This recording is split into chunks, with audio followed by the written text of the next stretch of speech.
नवाज शरीफ के खिलाफ बगावत का मुकदमा दर्ज कराने वाला खुद मुल्जिम निकला। बदर रशीद के खिलाफ इक़दाम कत्ल समेत कई मुकदमा दर्ज हैं। माजी में गिरफ्तार भी हो चुका है। बदर रशीद ने तहरीक इंसाफ की जानिब से यूसी चेयरमैन का इलेक्शन भी लड़ा।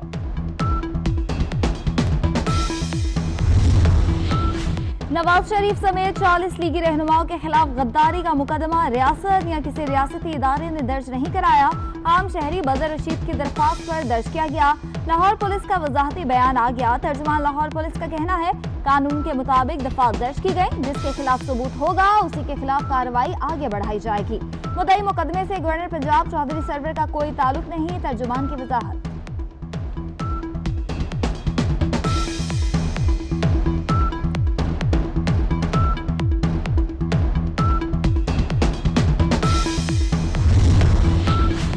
मोदी खुश होगा, पाकिस्तानियों की अक्सरियत उसकी एजेंट बन गई। भारत मुखालिफ कश्मीरी की हैसियत से अपने मुस्तकबिल के बारे में परेशान हूं। वज़ीर आज़म आजाद कश्मीर राजा फारूक हैदर का तंज़ी भरा ट्वीट। नून लीग के रुकन असेंबली अशरफ अंसारी की फिर वज़ीर आला उस्मान बुज़दार से मुलाकात। भाई यूनुस अंसारी भी साथ थे। वज़ीर आला हाउस के ज़राए का कहना है कि अशरफ अंसारी ने गुजरावाला के मसाइल के हल की बात की। 2-2.5 सालों में मासवाए दहशतगर्दी के मुकदमे दर्ज करने और मासवाए गद्दारी के सर्टिफिकेट तस्लीम करने, इनके पास और कोई काम नहीं है। जब वो करप्शन का और नैब का बयानिया जो है वो पिट चुका है, तो अब जनाब ये गद्दारी के सर्टिफिकेट पे आ गए हैं। जो तुमने मरियम नवाज साहबा को मुखातब करके बात की है, तुम अपनी औकात में रहो और यहाँ पे रुक जाओ। तुम अगर तुम अपनी औकात से बाहर होगे तो फिर उसका जो है वो अंजाम। राना सनाउल्लाह कहते हैं, हुकूमत का झूठ अब नहीं चलेगा। करप्शन का बयानिया पिटने के बाद अब गद्दारी के इल्जामात लगाए जा रहे हैं। शेख रशीद अपनी औकात में रहें। मरियम नवाज के बारे में कुछ कहा तो मामला उन्हें महंगा पड़ जाएगा। शेख रशीद मुशर्रफ दौर के बाद नून लीग में वापसी के लिए मिन्नतें करते रहे। नवाज शरीफ को कहा था, इन्हें पार्टी में ले लें वरना ये शख्स गलाजत फैलाएगा।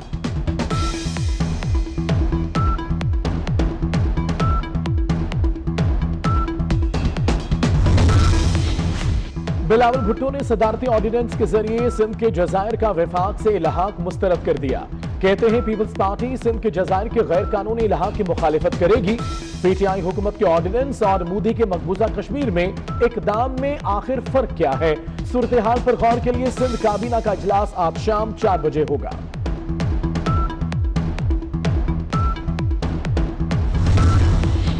मरियम नवाज की पेशी के मौके पर हंगामा आराई का केस। लाहौर की इंसदादी दहशतगर्दी अदालत ने राना सनाउल्लाह समेत लीगी रहनुमाओं की अबूरी जमानत में 12 अक्टूबर तक तौसीह कर दी। बीमारी के बायस कैप्टन सफदर की हाजिरी से इस्तिस्ना की दरख्वास्त भी मंजूर।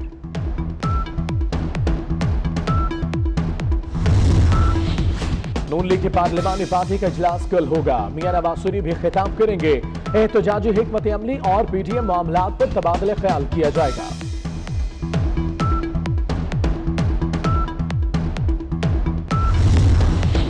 मरियम नवाज ने मुस्लिम लीग नून लाहौर डिवीजन का हंगामी इजलास आज तलब कर लिया। दोपहर 2 बजे होने वाले इजलास में हुकूमत मुखालिफ तहरीक और गिरफ्तारियों के हवाले से लाहे अमल पर गौर होगा।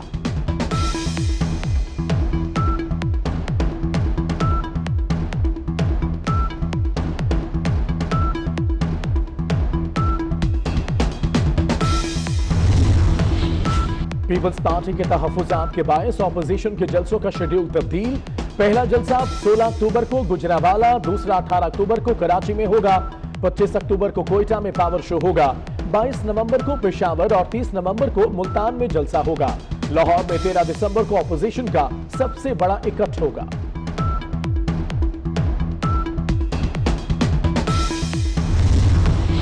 अवाम पर बिजली गिराने की तैयारियां। बिजली ₹1.62 महंगी करने और गैस की कीमत में 15% इजाफे की तजवीज। हतमी मंजूरी आज विफाकी काबीना देगी।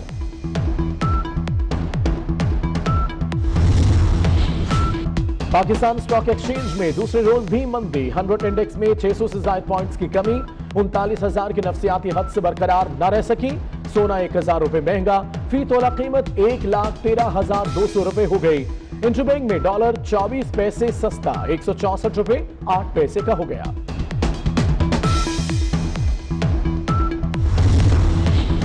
भारतीय जासूस कुलभूषण जाधव को वकील फराहम करने की वजारत कानून की दरख्वास्त पर समाअत आज होगी। Chief justice Islamabad high court Athar Minallah की सरबराही में 3 रुकनी बेंच समाअत करेगा। अदालत ने हुकूमत पाकिस्तान को भारत को कुलभूषण जाधव तक काउंसलर रसाई का एक और मौका देने का हुक्म दे रखा है।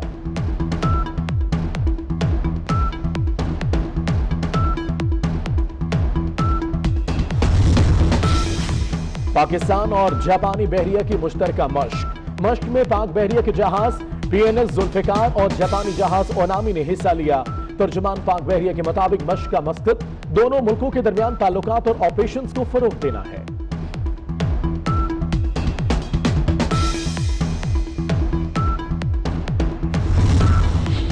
वफाकी सरकारी मुलाजमीन तनख्वाहों में इजाफे के लिए फिर मैदान में आ गए। आज नेशनल प्रेस क्लब से वजीर आजम के दफ्तर तक मार्च का ऐलान। वफाकी मुलाजमीन की 19 तंजीमों का भी एहतजाज में शिरकत का ऐलान।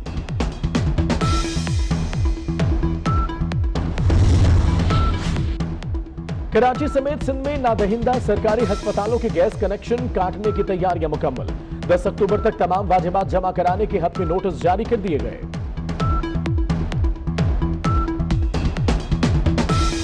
और हजरत दातागंज बख्श रहमतुल्लाह अलैह का 977वां उर्स आज शुरू होगा। उर्स तकरीबात का आगाज रस्म चादर पोशी से होगा। महफिल हुस्न क़िरात और महफिल समा का भी प्रोग्राम होगा।